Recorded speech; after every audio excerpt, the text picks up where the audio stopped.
Hello guys, gals and non-binary pals, and welcome to Earth Hour 2025. I am taking over from my sister who does an annual sing-along. I will not be doing any songs today because I cannot sing. But just in honour of Earth Hour, I am going to go and we're going to switch off of the lights. We're going to sit for an hour together and we're going to just think about our energy use. We're going to think about our community, and we're going to think about what it is that we consume in the world. So I think it's quite important just now to think about consumerism, but mostly what Earth Hour does is it's a chance to switch off the lights and to just sit together and to have a wee chat. So I'm going to be telling you some stories. I'm going to go, I've lit a candle, and we're going to sit in candlelight. I'm going to turn off the lights. We're going to turn off all of our non-essential electronic devices. So I'm going to switch off everything that's running in the flat, and we're going to save some energy and also give some energy and receive some energy. So I'm just going to go and switch off the lights. You guys just hang on there and we'll spend some time together, and I think I'll tell you some Scots folklore stories just to pass the time.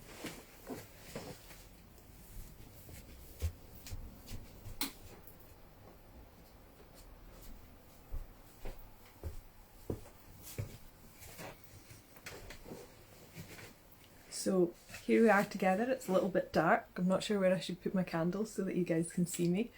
And welcome if you've just joined. This is Earth Hour 2025. So I encourage you, if you can, to go and turn off your lights, turn off any extraneous electronic devices. What we're trying to do is save a little bit of energy, but also just think really carefully about what we use and what our energy requirements really are. So I'm going to try and move this one here. Does that light me up a little bit better? How's that?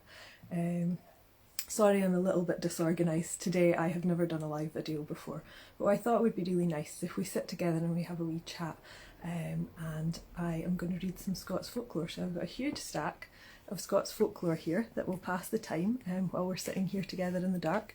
But if you are somewhere that has clear skies today, I would highly recommend going and having a little look out of the window, because there was a red alert earlier for aurora. So if you are somewhere that you can see the sky, it's incredibly cloudy here today. Of course, there was a red alert for solar activity and there are probably gorgeous aurora happening above the clouds.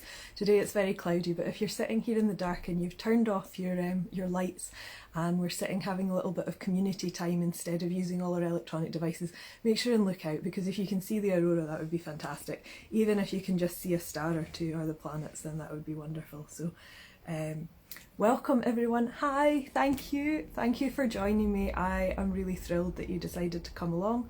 I've never done this before and hopefully it all works. So I am going to start by giving you a little bit of advice on sustainability. So you know my sustainability page, and one of the main things that I talk about quite a lot is just considering what we use. So our land use, our water use and our electricity use, and obviously today is all about electricity use.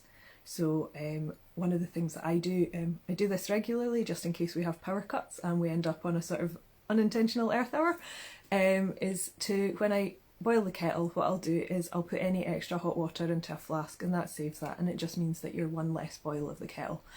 But if you imagine every single person in this country boiled the kettle one less time per day, it would make such a massive impact. And that's one of the things that on a global level I think that we could really make a difference, and sort of make a difference in our own personal lives, make a difference to how we feel about ourselves, because we can't affect the climate all by ourselves. And I think that can feel a bit lonely and quite heavy, and I think a lot of people are feeling the weight of responsibility today. So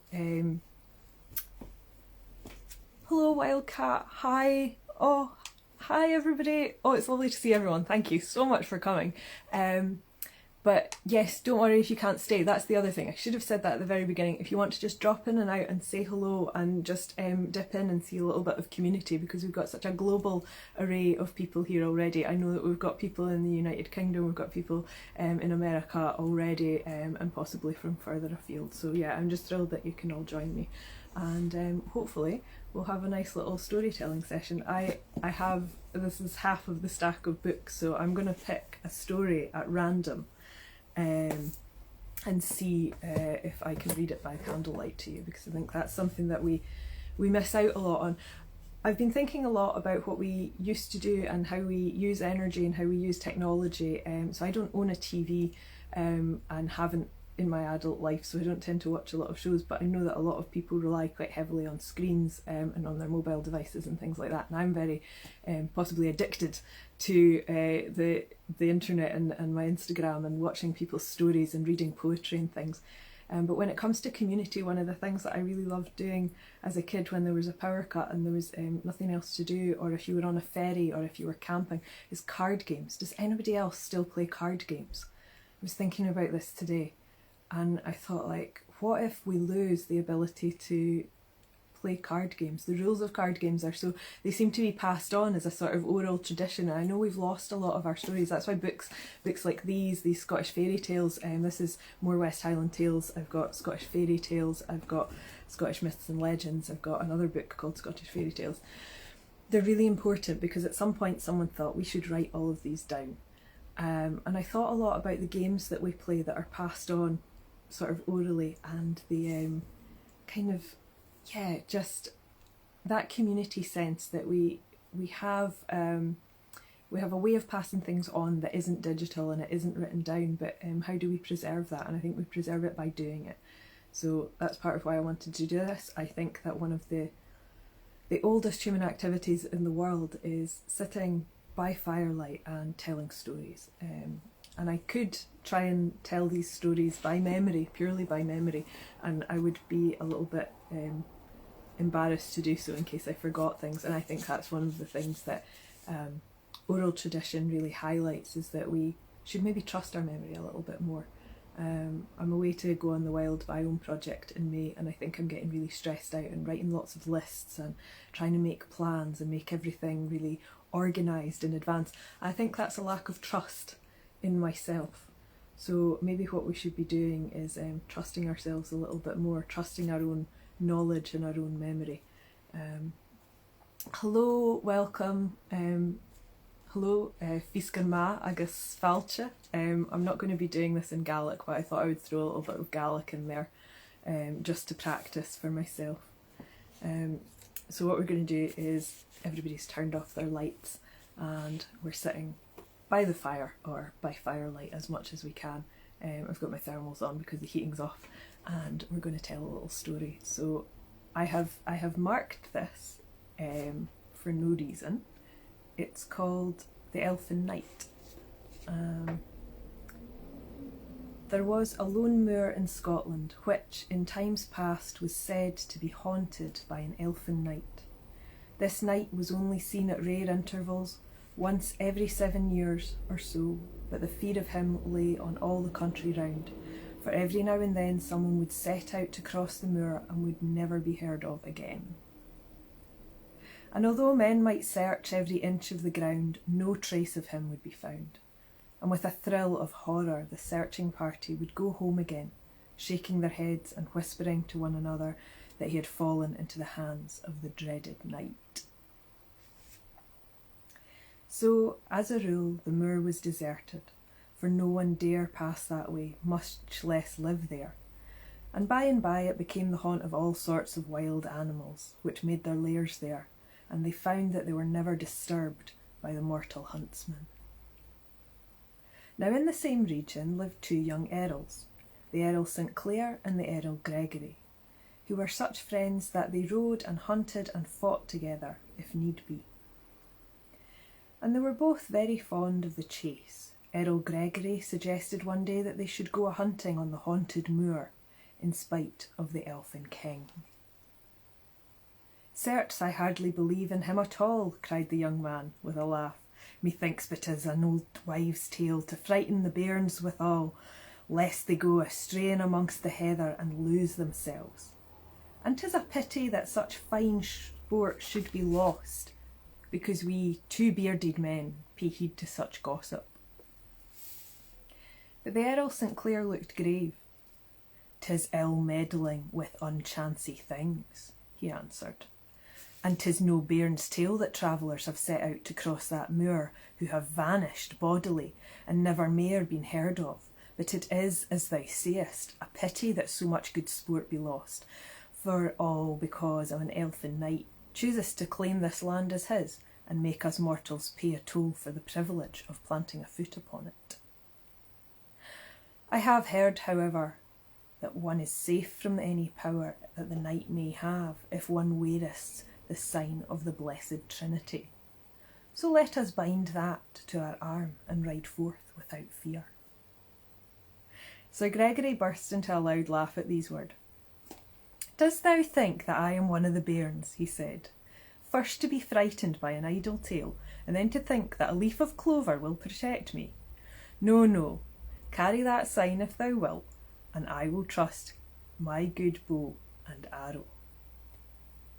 But the Earl St. Clair did not heed his companion's words, for he remembered how his mother had told him, when he was a little lad at her knee, and whom carried the sign of the Blessed Trinity, need never fear any spell that might be thrown over him by warlock or witch or elf or demon. So he went out in the meadow and plucked a leaf of clover, which he bound onto his arm with a silken scarf. Then he mounted his horse and rode with the Earl Gregory to the desolate and lonely moorland. For some hours all went well, and in the heat of the chase the young men forgot their fears. Then suddenly both of them reined in their steeds and sat gazing in front of them with affrighted faces. For a horseman had crossed their track, and they both would fain have known who he was and whence he came. "By my troth, but he rideth in haste, whoever he may be," said the Earl Gregory at last. "And though I always thought that no steed on earth could match mine for swiftness, I reckon that for every league that mine goeth, he would go 7. Let us follow him, and see from what part of the world he cometh." "The Lord forbiddeth that thou shouldst stir thy horse's feet to follow him," the Earl St. Clair said devoutly. "Why, man, 'tis the Elfin Knight. Canst thou not see that he doth not ride on solid ground, but flieth through the air, and that although he rideth on what seemeth a mortal steed, he is really carried by mighty pinions, which cleave the air like those of a bird? Follow him, forsooth. It will be an evil day for thee when thou seekest to do that." But the Earl St. Clair forgot that he carried a talisman which his companion lacked, that enabled him to see things as they really were, while the other's eyes were holden, and he was startled and amazed when the Earl Gregory said sharply, "Thy mind hath gone mad over the Elfin King. I tell thee that he who passes was a goodly knight, clad in green vesture and riding on a great black jennet. And because I love a gallant horseman, I would fain learn his name and degree, and I will follow him till I find him, even if it be at the world's end." And without another word, he put spurs to his horse and galloped off in the direction which the mysterious stranger had taken, leaving Earl St. Clair alone upon the moorland, his fingers touching the sacred sign, and his trembling lips muttering prayers for protection. For he knew that his friend had been bewitched, and he made up his mind, brave gentleman that he was, that he would follow him to the world's end, if need be, and try to deliver him from the spell that had been cast over him. Meanwhile, Earl Gregory rode on, ever following in the wake of the knight in green, over moor, over burn, over moss, till he came to the most desolate region that he had ever been in his life, where the wind blew cold, as if from the snowfields, and when the hoar frost lay thick and white on the withered grass at his feet. And there in front of him was a sight from which a mortal man might well shrink back in awe and dread, for he saw an enormous ring marked out on the ground, inside of which the grass, instead of being withered and frozen, was lush and rank and green, where hundreds of shadowy elfin figures were dancing, clad in loose, transparent robes of dull blue, which seemed to curl and twist around their wearers like snaky wreaths of smoke. Those weird goblins were shouting and singing as they danced, and waved their arms above their heads, throwing themselves on the ground, for all the world as if they had gone mad. And when they saw Earl Gregory halt on his horse just outside the ring, they beckoned him with their skinny fingers. come hither, they shouted. Come tread a measure with us, and afterwards we will drink to thee out of our monarch's loving cup. And, strange as it may seem, the spell that had been cast over the young earl was so powerful that, in spite of his fear, he felt that he must obey this eldritch summons, and he threw his bridle on his horse's neck and prepared to join them. But just then an old and grizzled goblin stepped out from among his companions and approached him. Apparently he dare not leave the charmed circle, for he stopped at the edge of it. Then, stooping down and pretending to pick up something, he whispered in a hoarse whisper, I know not whom thou art, nor from whence thou comest, Sir Knight, but if thou lovest thy life, see to it that thou comest not within the ring, nor joinest with us in our feast, else will thou be forever undone. But the Earl Gregory only laughed. I vowed that I would follow the Green Knight, he replied, and I will carry out my vow, even if the venture leadeth me closer to the nethermost world. And with these words he stepped over the edge of the circle, right in amongst the ghostly dancers. And his coming they shouted louder than ever, and danced more madly, and sang more lustily, and then all at once a silence fell upon them, and they parted into two companies, leaving a way through their midst, up which they signed to the Earl to pass. He walked through their ranks till he came to the middle of the circle, and there, seated at the table of red marble, was the knight whom he had come so far to seek, clad in his grass-green robes. And before him on the table stood a wondrous goblet, fashioned from an emerald, and set round the rim with blood-red rubies. And this cup was filled with heather ale, which foamed up over the brim, and when the knight saw Sir Gregory, he lifted it from the table and handed it to him with a stately bow, and Sir Gregory, being very thirsty, drank. And as he drank, he noticed that the ale in the goblet never grew less, but ever foamed up to the edge, and for the first time his heart misgave him, and he wished that he had never set out on this strange adventure. But alas, the time for regrets had passed, for already a strange numbness was stealing over his limbs, and a chill pallor was creeping over his face, and before he could utter a single cry for help, the goblet dropped from his nerveless fingers, and he fell down before the Elfin King like a dead man. And then a great shout of triumph went up from all the company, for if there was one thing that filled their hearts with joy, it was to entice some unwary mortal into their ring and throw their uncanny spell over him, so that he must needs spend long years in their company. But soon their shouts of triumph began to die away, and they muttered and whispered to each other with looks of something like fear in their faces. For their keen ears heard a sound which filled their hearts with dread. It was the sound of human footsteps, which were so free and untrammelled that they knew at once that the stranger, whoever he was as yet untouched by any charm.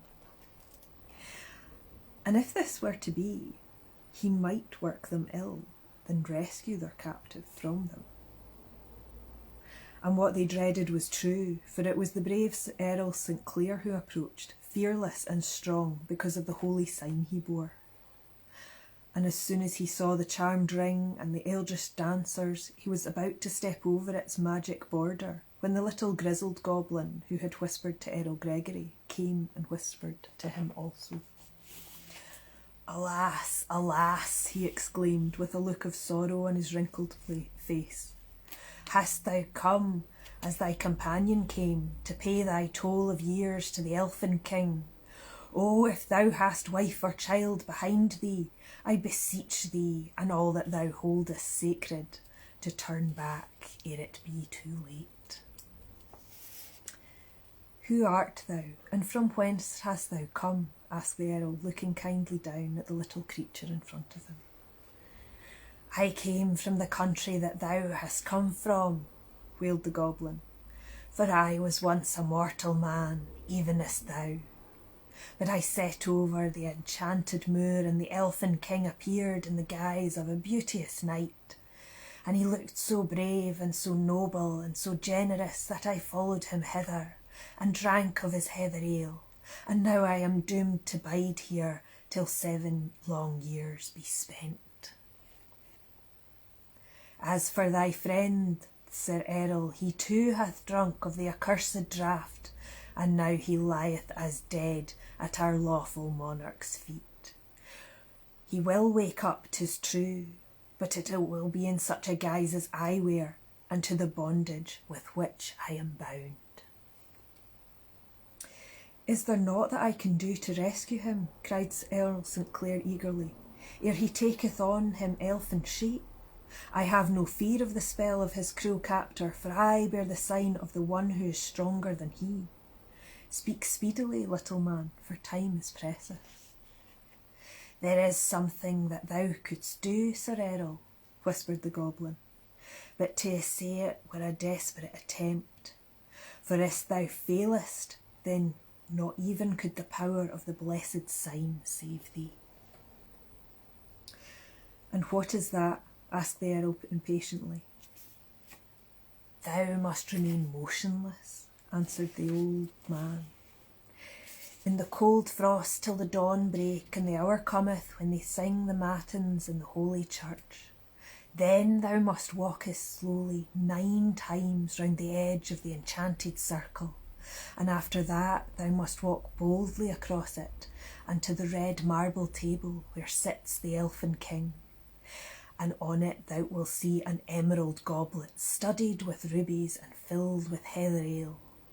That thou must secure and carry away, but whilst thou art doing so, let no word cross thy lips, for this enchanted ground whereon we dance may look solid to the mortal eyes, but in reality it is not so. 'Tis but a quaking bog, and under it a great lake whereth dwell a fearsome monster, and if thou so much utter a word while thy foot resteth upon it, thou wilt fall through the bog and perish in the waters beneath.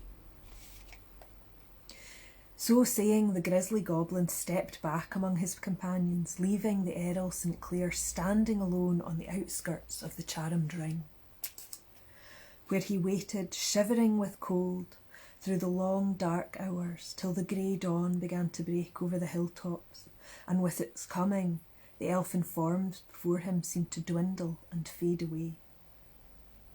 And at the hour where the sound of the matin bell came, softly pealing across the moor, he began his solemn walk. Round and round the ring he paced, keeping steadily on his way, as though loud murmurs of anger like distant thunder rose from the elfin shades, and even the very ground seemed to heave and quake as if it would shake this bold intruder from its surface. But through the power of the blessed sign on his arm, Errol St. Clair went on unhurt, and when he finished pacing around the ring, he stepped boldly onto the enchanted ground and walked across it. And what was his astonishment to find that all the ghostly elves and goblins who he had seen were lying frozen into tiny blocks of ice, so that he was sore put it to walk amongst them without treading upon them. And as he approached the marble table, at the very hairs rose on his head at the sight of the elfin king sitting behind it, stiff and stark like his followers, while in front of him lay the form of Earl Gregory, who had shared the same fate. Nothing stirred save 2 coal-black ravens, who sat one on each side of the table, as if to guard the emerald goblet, flapping their wings and croaking hoarsely.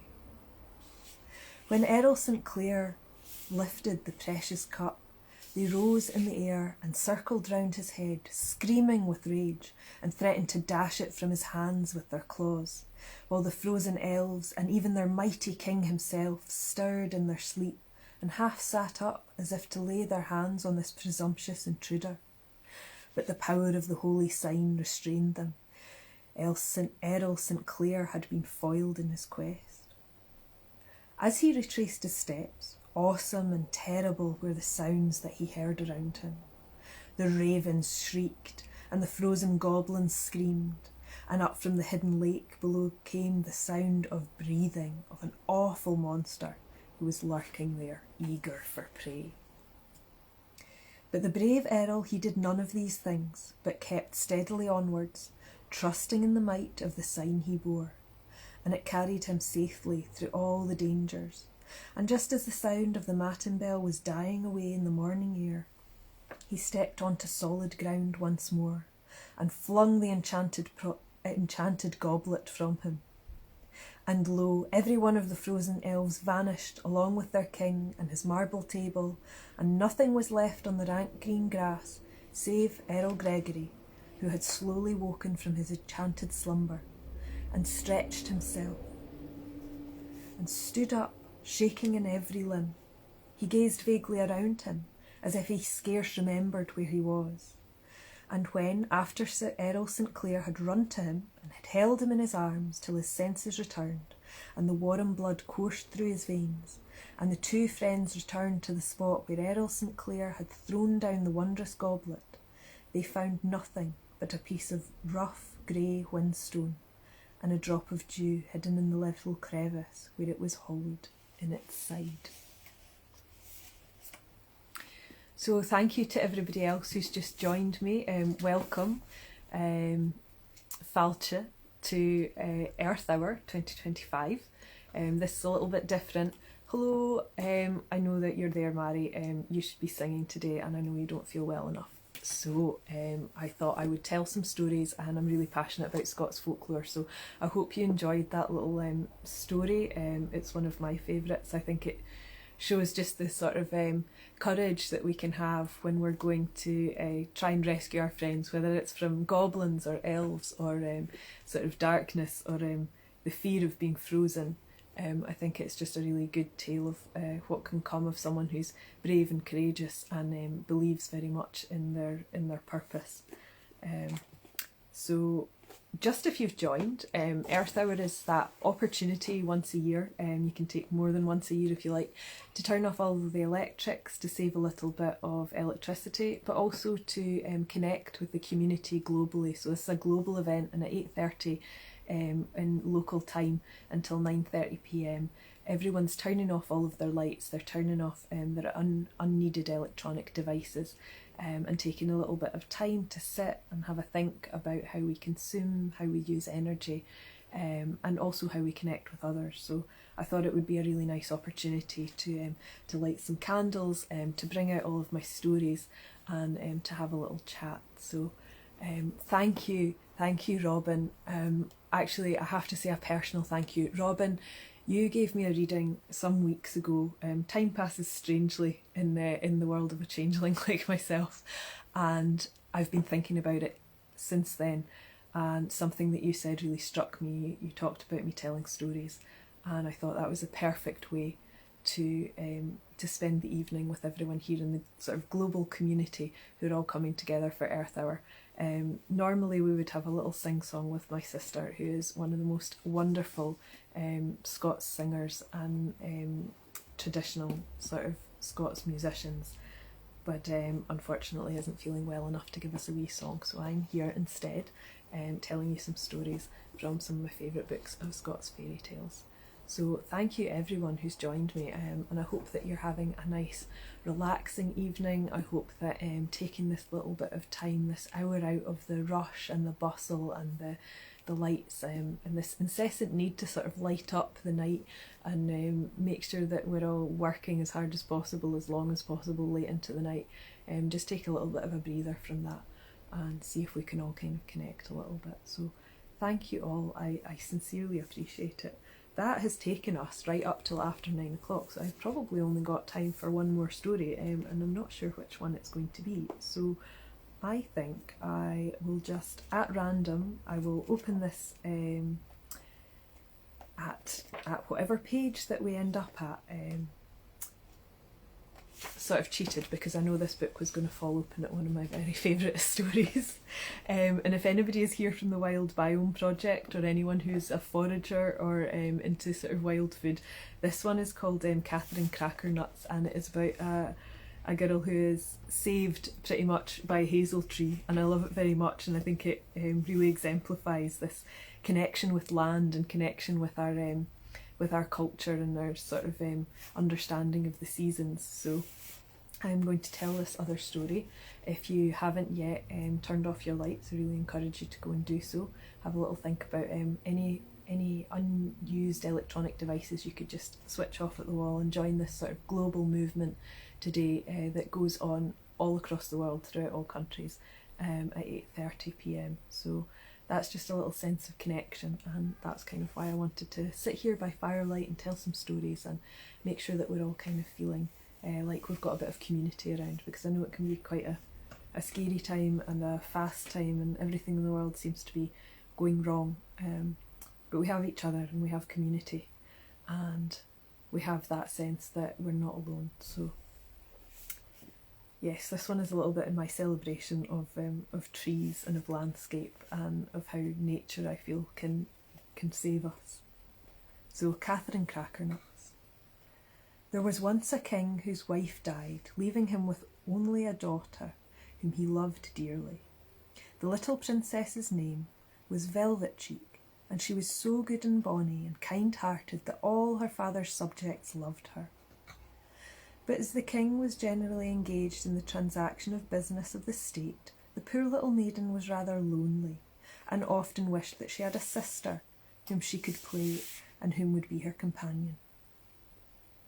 And the king, hearing this, made up his mind to marry a middle-aged countess whom he had met at a neighbouring court, and who had one daughter named Catherine, who was just a little younger than the Princess Velvet Cheek, and who he thought would make a nice playfellow for her. He did so, and in one way the arrangement turned out very well, for the two girls loved one another dearly and had everything in common, just as if they were real sisters. But in another way it turned out very badly, for the new queen was a cruel and ambitious woman, and she wanted her own daughter to do as she had done and make a great marriage, and perhaps even become a queen. And when she saw that the Princess Velvet Cheek was growing into a very beautiful young woman, more beautiful by far than her own daughter, she began to hate her, and to wish that in some way she would lose her good looks. For, she thought, what suitor will heed my daughter as long as her stepsister is by her side? Now among the servants and the retainers at her husband's castle there was an old henwife, who men said was in league with the evil spirits of the air, and who was skilled in the knowledge of charms and philters and love potions. Perhaps she could help me to do what I seek to do, said the wicked queen even, and one night, when it was growing dusk, she wrapped her cloak around her and set out to the old henwife's cottage. Send the lassie to me tomorrow morning, ere she hath broken her fast, replied the old dame, when she heard what her visitor had to say, and I will find out a way to mar her beauty. And the wicked queen went home content. The next morning she went to the princess's room while she was dressing, and told her to go out before her breakfast and get the eggs that the henwife had gathered. And see, she added, that thou dost not eat anything ere thou goest, for there is nothing that maketh the roses bloom in a young maiden's cheek like going out fasting in the fresh morning air. And Princess Velvet Cheek promised to do as she was bid, and go and fetch the eggs. But as she was not fond of going out of the doors before she had had something to eat, and as, moreover, she suspected that her stepmother had some hidden reason for giving her such an unusual order, and she did not trust her stepmother's hidden reasons, she slipped into the pantry as she went downstairs and helped herself to a large slice of cake. Then, after she had eaten it, she went straight to the henwife's cottage and asked for the eggs. Lift the lid of that pot there, your highness, and you will see them, said the old woman, pointing to a big pot standing in the corner, in which she boiled the hen's meat. And the princess did so, and she found a heap of eggs lying inside, which she lifted into her basket, while the old woman watched her with a curious smile. "Go home to your lady mother, hinny," said the lass. She said at last, "and tell her from me to keep the press door better snibbit." A press in Scots is it's the cupboard. I just found out yesterday actually that press isn't a word that everybody else uses. It's sort of shallow cupboard that you would use as a pantry. So keeping the press door better snibbit means keep a lock on your cupboard. The princess went home and gave this extraordinary message to her stepmother, wondering to herself what it meant. But she did not understand that the henwife's words. The queen understood them only too well. For from them she gathered that the princess had in some way prevented the old witch's spell doing what she intended it to do. So the next morning, when she sent her stepdaughter once more on the same errand, she accompanied her to the door of the castle herself, so that the poor girl had no chance of paying a visit to the pantry. But as she went along the road that led to the cottage, she felt so hungry that, when she passed a party of country folk picking peas by the roadside, she asked them to give her a handful. They did so, and she ate the peas, and so it came about that the same thing happened as had happened yesterday. The henwife sent her to look for the eggs, but she could work no spell upon her, because she had broken her fast. So the old woman bade her go home again and give the same message to the queen. The queen was very angry when she heard it, for she felt that she was being outwitted by this slip of a girl, and she determined that, although she was not fond of getting up early, she would accompany her the next day herself and make sure that she had nothing to eat as she went. So the next morning she walked with the princess to the henwife's cottage, and as had happened twice before, the old woman sent the royal maiden to lift the lid off the pot in the corner in order to get to the eggs. And the moment the princess did so, off jumped her own pretty head, and on jumped that of a sheep. Then the wicked queen thanked the cruel old witch for the service that she had rendered to her, and went home quite delighted with the success of her scheme, while the poor princess picked up her own head and put it in her basket along with the eggs, and went home crying, keeping behind the hedge all of the way, for she felt so ashamed of her sheep's head, and she was afraid that anyone would see her. Now, as I told you, the princess's stepsister Catherine loved her dearly, and when she saw what a cruel deed had been wrought on her, she was so angry that she declared that she would not remain another hour in the castle. "For," she said, "if my lady mother can order one such deed to be done, who can hinder her ordering another? So, methinks, 'twere better for both of us to be where she cannot reach us."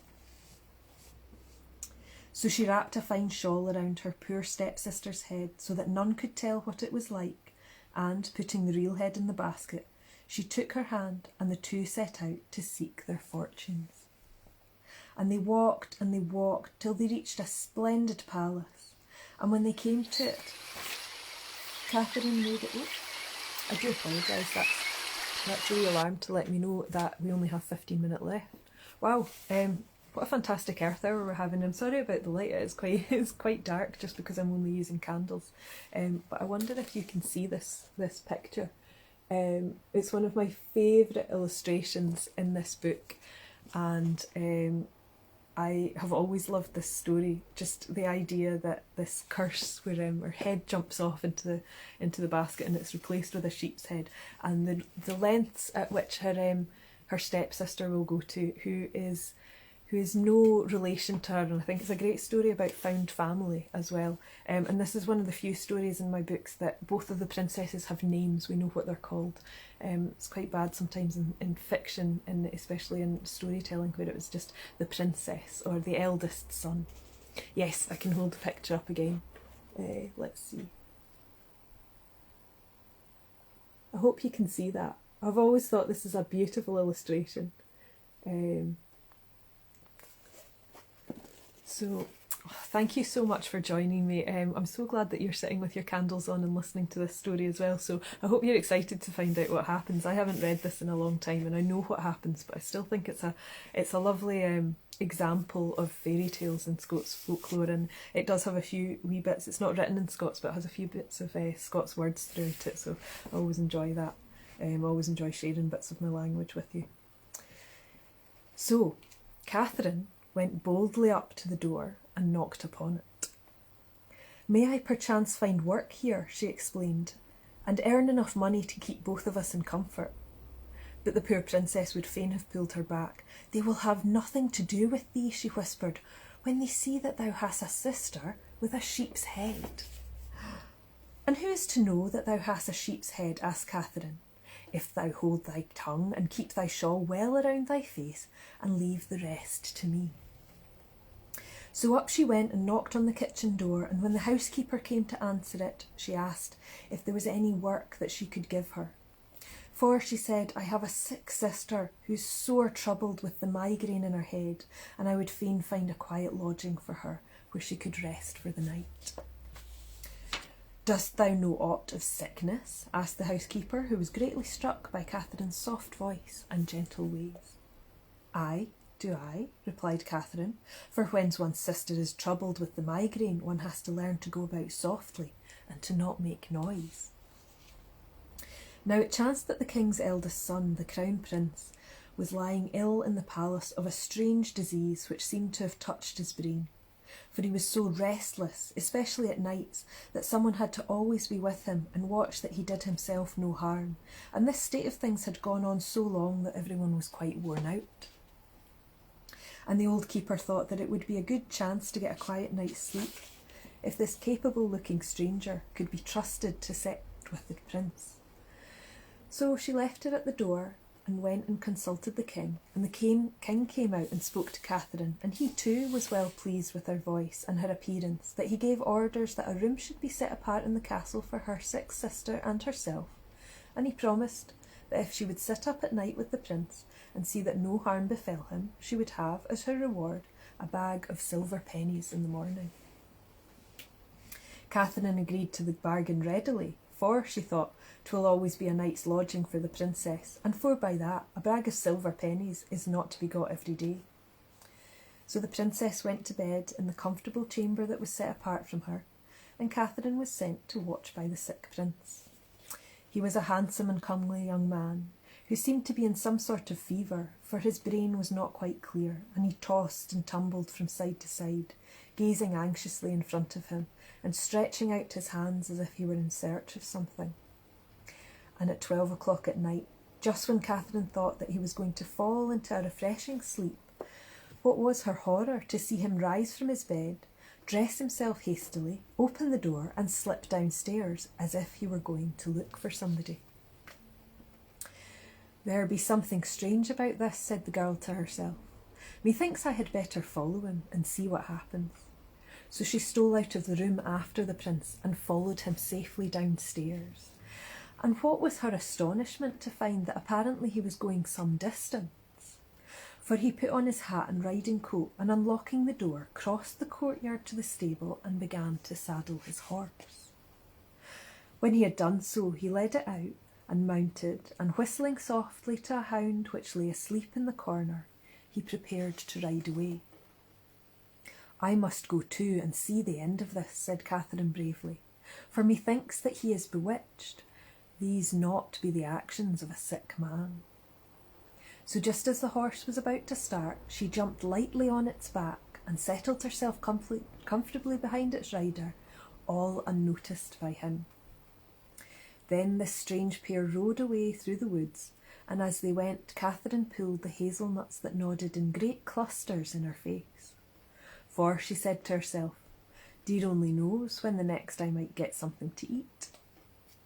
On and on they rode till they left the greenwood far behind them and came out into an open moor. Soon they reached a hillock, and here the prince drew the rein, and stooping down cried in a strange uncanny whisper, "Open, open, green hill, and let the prince and his horse and his hound enter." Instantly, and to her great astonishment, the top of the nose seemed to dip up, and an aperture large enough for the little company to enter, and then it closed gently behind them again. Sorry, I missed a line there. And Catherine whispered quickly, "Let his lady enter behind him." It's quite an important part of the story. So the hill has opened up, and Catherine and the horse and the prince and the hound have all entered. They found himself in a magnificent hall, brightly lit by hundreds of candles, stuck in sconces round the walls, just like us sitting with the candlelight on. In the centre of this, there was a group of the most beautiful maidens that Catherine had ever seen, all dressed in shimmering ball gowns with wreaths of roses and violets in their hair. And there were sprightly gallants also who had been treading a measure with these beauteous damsels to the strains of a fairy music. When the maidens saw the prince, they ran to him and led him away to join in their revels. And at the touch of their hands all his languor seemed to disappear, and he became the gayest of all of the throng, and they laughed and danced and sang as if he had never known what it was to be ill. And no one noticed Catherine. She sat down quietly on a bit of rock and watched what would befall. And as she watched, she became aware of a wee bairnie playing with a tiny wand quite close to her feet. He was a bonny bit bairn, and she was just thinking of trying to make friends with him when one of the beautiful maidens passed and, looking at the wand, said to her partner in a meaning tone, 3 strokes of that wand would give Catherine's sister back her pretty face. Here was news indeed. Catherine's breath came thick and fast, and with trembling fingers she drew some of the nuts out of her pocket and began rolling them carelessly towards the child. Apparently he did not get nuts very often, for he dropped his little wand at once and stretched out his tiny hands to pick them up. This was just what she wanted, and she slipped down from her seat onto the ground and drew a little nearer to him. And then she threw 1 or 2 more nuts his way, and when he was picking these up, she managed to lift the wand unobserved and to hide it under her apron. After this, she crept cautiously back to her seat again, and not a moment too soon, for just then a cock crew, and at the sound of this the whole of the dancers vanished, all but the prince, who ran to mount his horse and was in such a hurry to be gone that Catherine was much ado to get up behind him before the hillock opened, and he rode swiftly into the outer world once more. But she managed it, and they rode away homewards in the grey morning light, and she sat and cracked her nuts and ate them as fast as she could, for her adventures had made her marvellously hungry.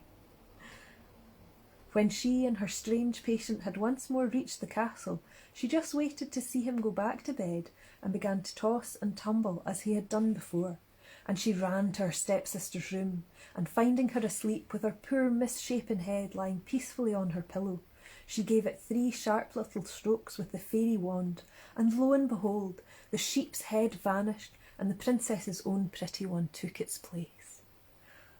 In the morning, the king told the old housekeeper, who came to inquire what kind of night the prince had had. Catherine answered that he had had a very good night, and she was very anxious to stay with him longer, for now that she had found out that the elfin maidens who dwelled in the green knowe had thrown that spell over him, she was resolved to find out also how that spell could be loosed. And fortune favoured her, for the king was so pleased to think that such a suitable nurse had been found for the prince, and he was also so charmed by the looks of her stepsister, who came out of her chamber as bright and bonny as in the old days, declaring that her migraine was all gone and that she was now able to do any work that the housekeeper might find for her, that he begged Catherine to stay with his son a little longer, adding that if she would do so, he would give her a bag full of gold bonnet pieces. So Catherine agreed readily, and that night she watched by the prince as she had done the night before.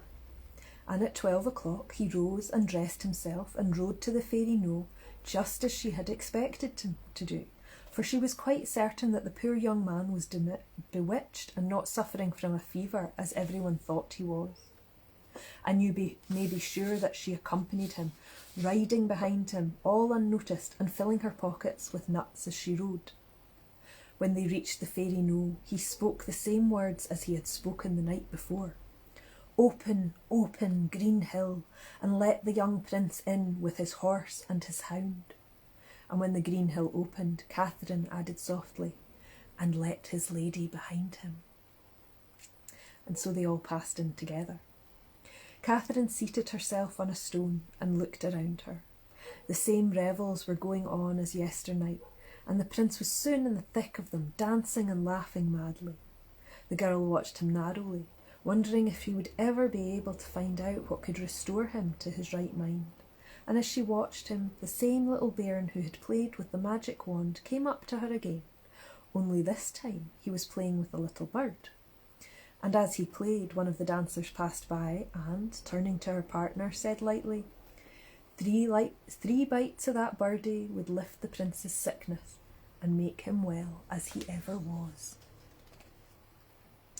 And then she joined in the dance again, leaving Catherine sitting upright on the stone, quivering with excitement. If only she could get that bird, the prince might be cured. Very carefully she began to shake some nuts out of her pocket and roll them across the floor towards the child. He picked them up eagerly, letting go of the bird as he did so, and in an instant Catherine caught it and hid it under her apron. In no long time after the cock crew, and the prince had set out on their homeward ride. But this morning, instead of cracking nuts, she killed and plucked the bird, scattering its feathers all along the road, and in the instant she gained the prince's room and had seen him safely to bed, she put it on a spit in front of the fire and began to roast it. And as soon as it began to fizzle and get brown and smell deliciously, and the prince in his bed in the corner opened his eyes and murmured faintly, "How I wish I had a bite of that birdie." And when she heard the words, Catherine's heart jumped for joy, for as soon as the bird was roasted, she cut a little piece from its breast and popped it into the prince's mouth. When he had eaten it, its strength seemed to come back somewhat, for he rose on his elbow and looked at his nurse. "Oh, if I had but another bite of that birdie," he said, and his voice was certainly stronger. So Catherine gave him another piece, and when he had eaten it, he sat right up in bed. "Oh, if I had but a third bite of that birdie," he cried, and now the colour was coming back into his face, and his eyes were shining. This time Catherine brought a whole of the rest of the bird, and he ate it up greedily, picking the bones quite clean with his fingers, and when it was finished he sprang out of bed and dressed himself and sat down by the fire. And when the king came in the morning with his old housekeeper at his back to see how the prince was, he found him sitting cracking nuts with his nurse, for Catherine had brought home quite a lot in her apron pocket. The king was so delighted to find his son cured that he gave all of the credit to Catherine Crackernuts, as he called her, and gave orders that at once that the prince should marry her. For, he said, a maiden who's such a good nurse is sure to make a good queen. And the prince was quite willing to do as his father bade him, and while they were talking together, his younger brother came in, leading Princess Velvet Cheek by the hand, whose acquaintance he had made but yesterday, declaring that he had fallen in love with her and that he wanted to marry her immediately. So it all fell out very well, and everybody was quite pleased, and the 2 weddings took place at once. And unless they've been dead since, the young couples are living yet. So I hope you enjoyed that story. It's one of my favourites, and it has a few elements of foraging. I'm sure that there's a lot of us in the sort of foraging and sustainability community who are very used to having our pockets full of nuts and seeds and all manner of things that we could potentially bribe a fairy child with if it came to it. So thank you very much for listening, and thank you to everybody. I've been seeing your comments, but I was a bit split between wanting to read my story and try and read your comments, so it's really lovely to have you here, and I'm so grateful that you've joined me for Earth Hour 2025.